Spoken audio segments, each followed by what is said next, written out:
Tracking the pandemic. There's an app for that. Some governments want to use smartphones as tools to contain the spread of coronavirus. Critics are worried about the risk to privacy and security. So how should we manage these concerns? This is Inside Story.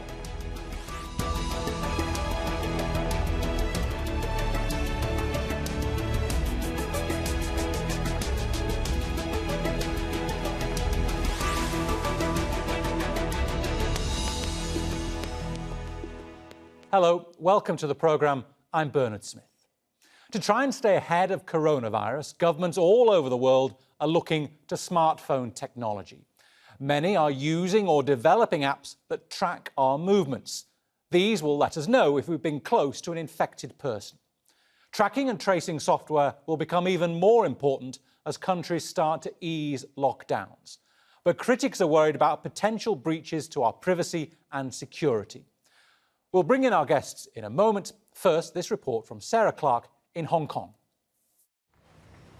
When Tricia Cowan and her family returned to Hong Kong in April, they were put in mandatory quarantine for 14 days. They were also required to wear this electronic wristband that alerted authorities if they breached their quarantine regulations and left their apartment. To be honest, I didn't even think about it. I just think that this had to be done. I mean, people need to be tracked and no one wants it spread further. We all want it to be over as quickly as possible, so that just didn't bother me. The tracking technology developed in Hong Kong uses a Wi-Fi network to detect if the user changes location. But the company says the only data shared with the government is movement, not personal information. Technology, we have a lot of options like face recognition and speech recognition.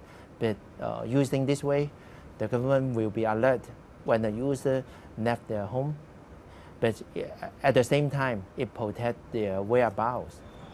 Mobile apps and digital surveillance are being used by many governments in Asia to track the spread of the coronavirus. China uses a colour-based QR code to monitor people's movements and health.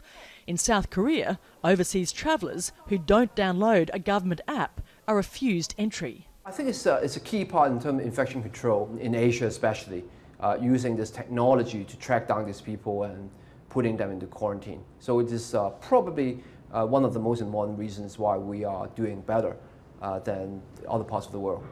But critics say some government-mandated apps can also access a user's personal data and be used as a surveillance tool. There's a real fear that this data will end up in the hands of governments. Some of the apps look for people's location data. They use access to their cell phone records, their call records, even their contacts, and in some cases the camera. And all that information together can reveal very sensitive insights into people's lives.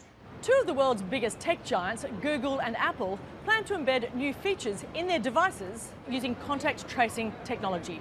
Both say the tool will be removed once the pandemic ends, but critics say it could lead to ongoing surveillance, with governments using the data for other purposes. Technology may be playing a critical role in containing the pandemic, but human rights groups warn it may also normalise surveillance in the future once this outbreak is under control. Sarah Clark, Al Jazeera, Hong Kong. Coronavirus tracking apps keep a record of where you've been. Most will use Bluetooth technology. They work well when people are close to each other. Smartphones talk to nearby devices. They'll quickly alert a user if he or she is near a confirmed or suspected case. This can help traditional tracing, which involves manually tracking down the contacts of infected people. Around 30 tracking systems are being developed around the world, but researchers say the apps only work well if a majority of people use them. One UK trial starting next week needs at least 80% participation to be effective.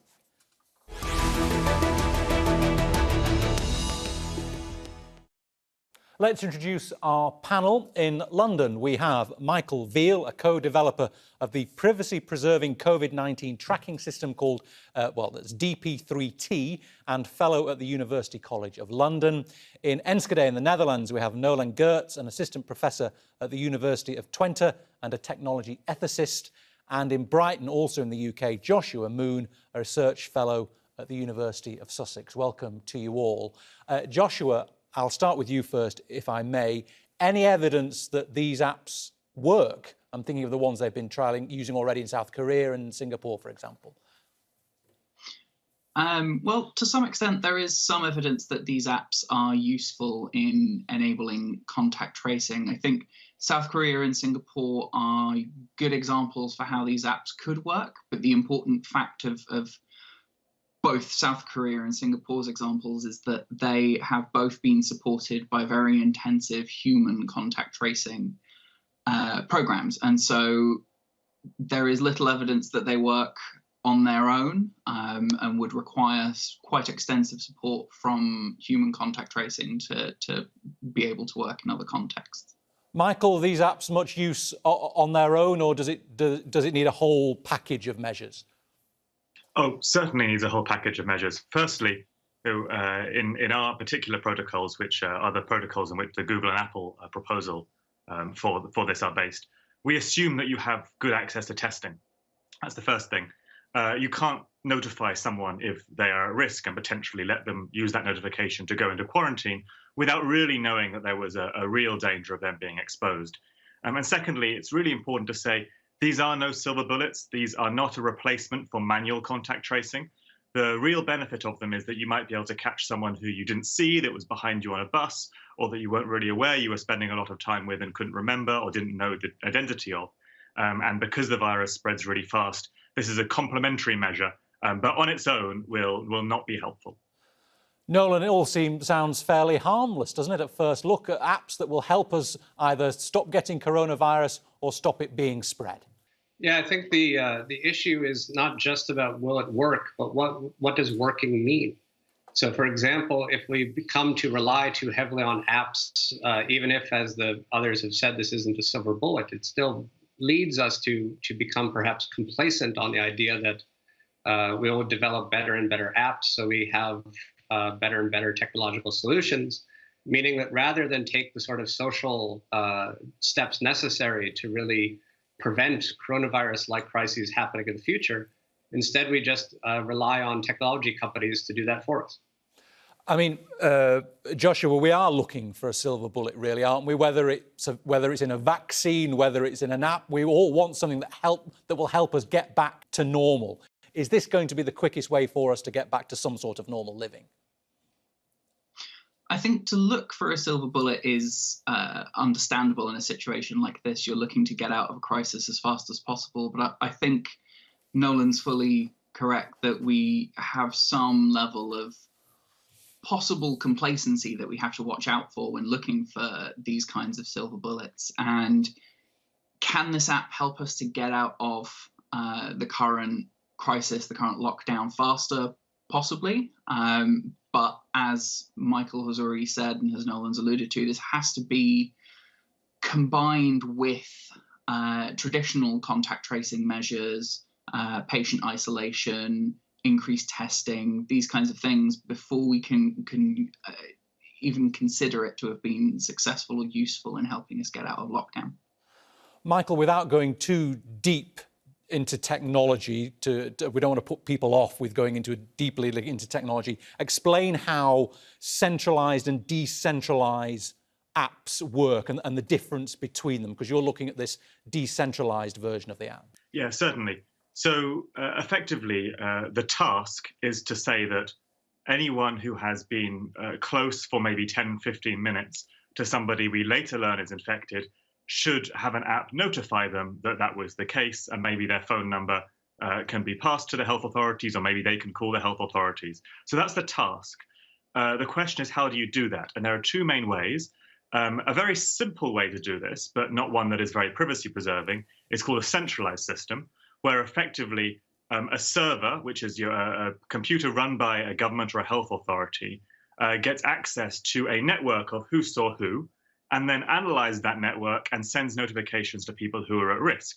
The problem with that is that social network data is incredibly sensitive, can be repurposed in ways that are really undesirable.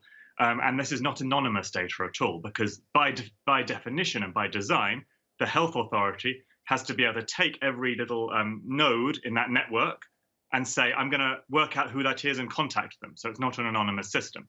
In our system, a decentralized system, what happens is your personal data never leaves your device. Effectively, we use cryptography to mean that all of the matching happens on people's phones and never in a cloud. So actually, a government server does not learn anything that it can use. We have the same goal, we meet the same goals, but in a way which doesn't create a big centralized source of power that can be misused later. So this really binds governments and health authorities to doing what they say, to say, okay, we only want to build a contact tracing system. And so we say, okay, well, if you use our technology, you only can build a contact tracing system, and you can't later decide you use it to analyze issues for immigration purposes, for example, in a year's time. So, Nolan, keeping that decentralized system in an app, that sounds like a sensible privacy-protecting way of going forward, doesn't it? Yeah, except there are two issues that you can think of. For example, on the one hand, this helps to reinforce the idea that privacy should be thought of as something to be traded off, for example, for security, instead of seen as something that we need intrinsically as human beings that cannot be traded off. On the other hand, there's the issue that at some point you will have to de-anonymize yourself in order to report, say, to a hospital to get your own coronavirus testing. So even if it stays on the phone, you yourself will have to de-anonymize, which again can lead to issues where that can itself be traced back once they start to figure out, well, how did you come into contact with this person? Who was it? So again, even if we do take measures in place, that doesn't mean that they'll stay that way. Michael, you're slightly nervous about what Nolan was saying there. What was your point?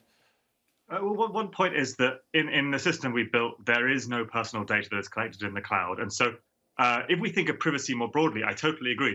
All of these technologies are surveillance technologies because they try and change the way people interact, because people will be expecting alerts and it could really change their behavior. So it's definitely not true that these technologies aren't technologies of power.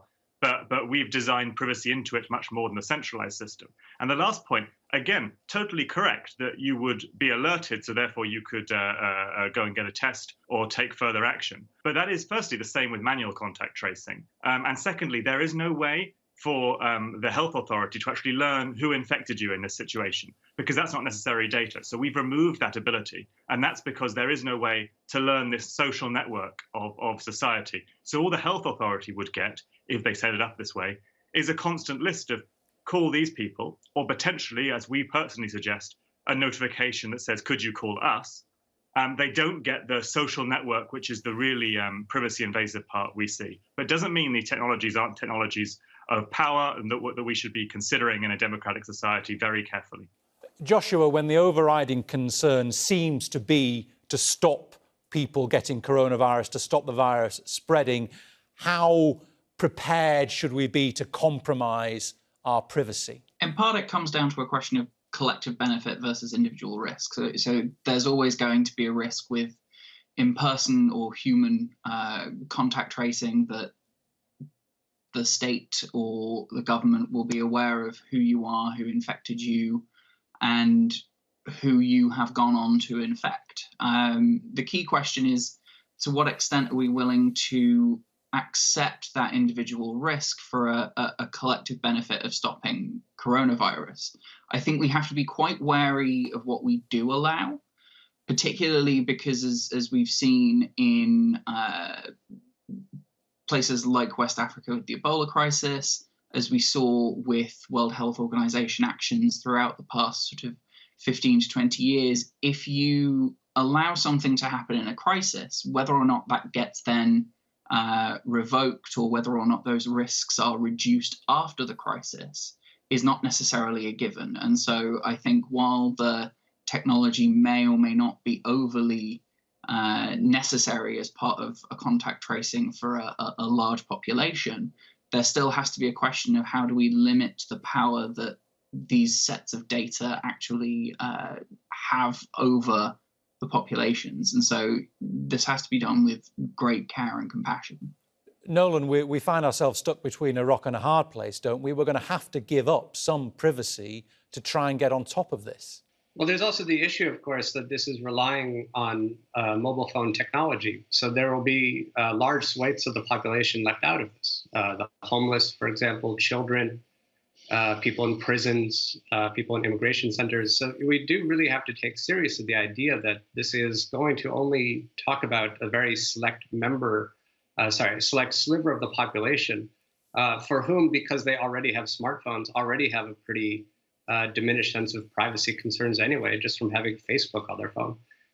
So I agree that there will be plenty of people willing to trade privacy, but there is still the concern about all the people who are left out of it. Michael, you mentioned, and we've mentioned, how the app on its own is not going to be the panacea to this. But how useful is it? I mean, how many people, first of all, need to be using it? Should we be mandating downloading of the app like India has just done, telling everyone in India they've got to download this app? So there's a few parts of that. So firstly, we don't exactly know how many people need to use it. It will be geographically distributed. For any evidence around the use of this app, really, we only have models. We have never, as you will know, deployed this at a global or population level scale before, this kind of technology.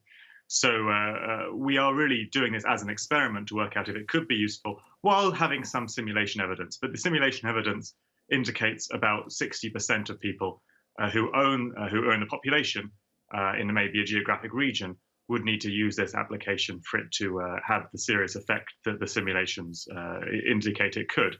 That is completely on the point is, who are those 60%? And that's a really important question there. In terms of voluntary or mandatory, the reason we are designing a privacy-preserving application, which is currently, our design is the design of choice from Germany, Austria, Switzerland, Estonia, Latvia, and more countries that have yet to declare. The reason we do this is because we strongly believe it should be voluntary. I strongly believe that. We've also written a draft law for the UK that indicates that. And the only way you can do that is if people truly have the trust of especially privacy and security experts to say this is an okay thing to use. And if you don't have that trust, you're developing a poor system. You may have to make it mandatory, and then you get the worst of both worlds. But Joshua, if it is only voluntary, it's not going to be as effective as it could be, is it? No, but that's not necessarily a trade-off that we would make willingly. The trade-off between giving up your some of your privacy for something that may or may not actually help in contact tracing is still something that is an individual risk, and so it should be down to individuals to make that choice, not to the state or the collective as a whole. There are swathes of the population that won't have access to a smartphone or won't have access to the technology, but on top of this, you also have the question of if downloading this is voluntary, then are those who are the least likely to voluntarily download this app, who have the capability, those who are also putting themselves and others at the highest risk and ignoring social distancing or hand hygiene measures. Nolan, is our only worry about all of this privacy, or is there society as well? Already people are becoming more suspicious of each other in a way when they're worried about who has and hasn't got coronavirus. Will these apps exacerbate those issues? Yeah, I think there is certainly something about this idea of track and trace that has basically a nice way of putting, stigmatize and be suspicious. So there is certainly this concern of, being treated like you're just a diseased vector. You're not a human being anymore. You're just a dot on a coordinate plane that we have to control.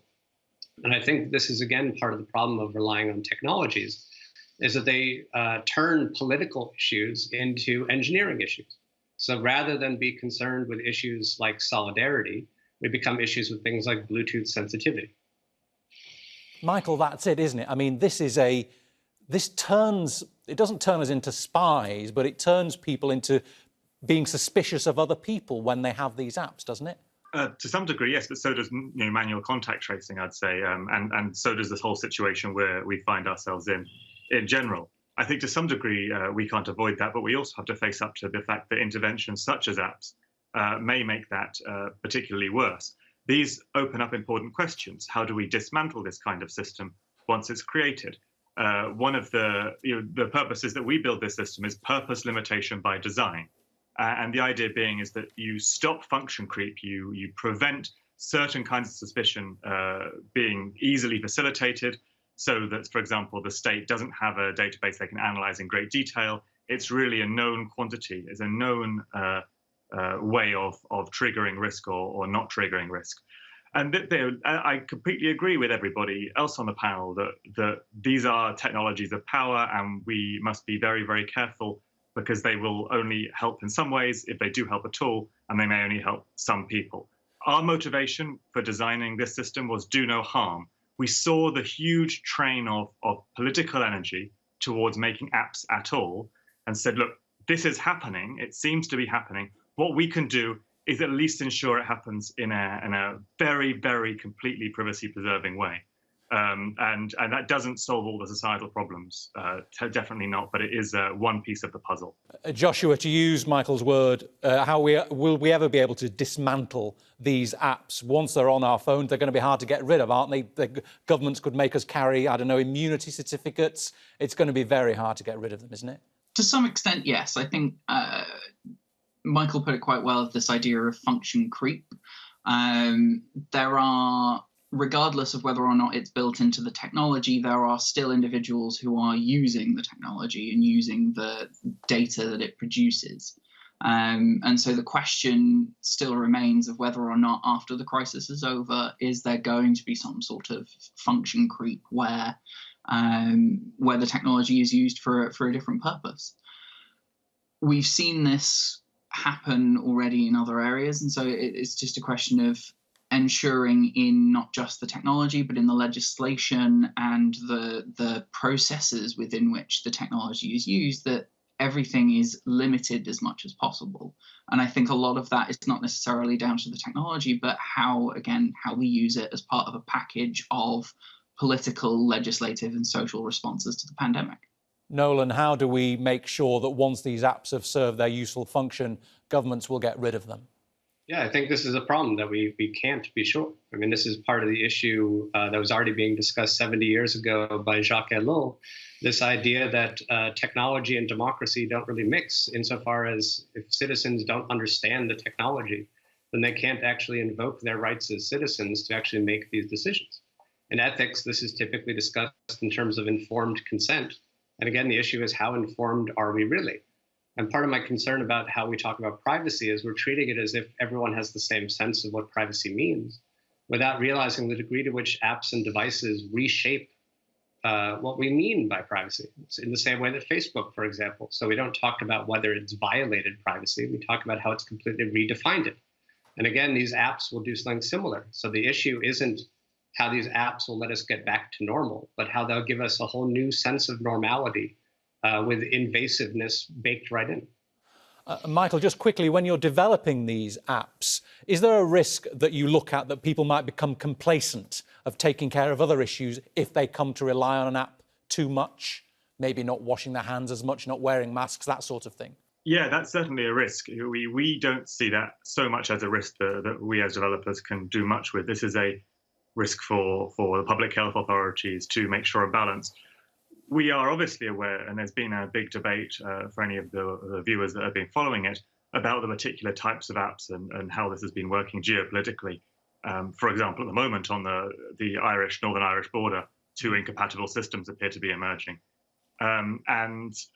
These are really important political debates. And people can accuse us and others of taking too much oxygen, but really we also think the devil is in the details. As the other panelists have just said, it's hard for individuals to understand the technical details, but someone has to have that debate because these details are political. So we have been having a political debate. It has been taking up oxygen, and we think other things deserve oxygen as well, but it's, the distribution of that is not really within our power to control. And I would fully support a much greater debate. And that's why we published a coronavirus safeguards bill with myself and academic colleagues in the UK, which deals with many of the more wider repercussions of this issue in law. All right, gentlemen, we've got to leave it there for the moment, but thank you very much for helping our understanding of how these apps might work. Thanks to all of our guests, to Michael Veale, to Nolan Gertz and to Joshua Moon. And thank you too for watching. You can see the programme again anytime by visiting our website aljazeera.com. And for further debate, go to our Facebook page. That's facebook.com/AJ Inside Story. You can also join the conversation on Twitter. We are at AJ Inside Story. From me, Bernard Smith, and the entire team here in Doha, bye for now.